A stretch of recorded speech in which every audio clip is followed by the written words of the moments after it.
Kamusta? Ako si May. Ikaw? Hello there!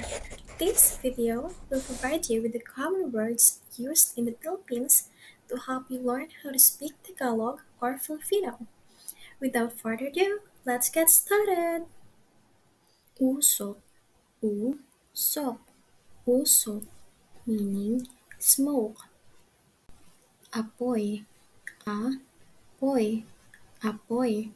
Meaning fire. Dagat. Dagat.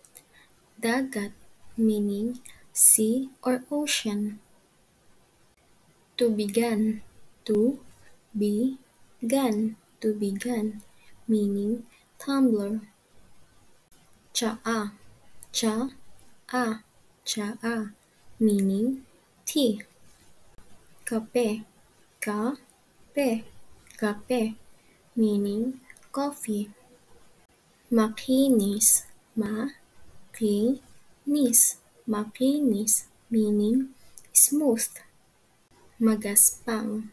Magaspang. Magaspang, meaning rough.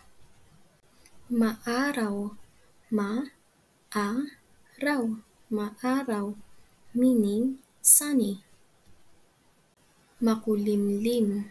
Makulimlim. Makulimlim, meaning shady. Maulap. Maulap. Maulap, meaning cloudy. Maluwag. Maluwag. Maluwag, meaning loose or spacious. Magkahiwalay. Magkahiwalay. Magkahiwalay, meaning apart or separated. Magkasama. Magkasama. Magkasama, meaning together. Pag-amin. Pag-amin. Pag-amin, meaning to admit.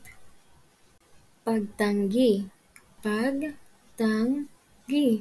Pagtanggi, meaning to deny. Nahahawakan.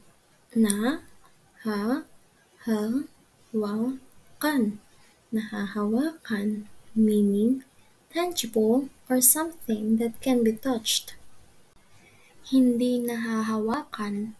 Hindi nahahawakan. Hindi nahahawakan, meaning intangible or something that cannot be touched. Nakakain. Nakakain. Nakakain, meaning edible. Hindi nakakain. Hindi nakakain.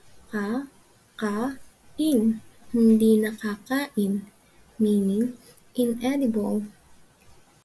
Tulog. Tulog. Tulog, meaning asleep. Gising. Gising. Gising, meaning awake. Baha. Baha. Baha, meaning flooded. Tagtuyot. Tagtuyot. Tagtuyot, meaning drought. Kutsilyo. Kutsilyo. Kutsilyo, meaning knife. Thank you for learning with me. I hope to see you soon. Paalam!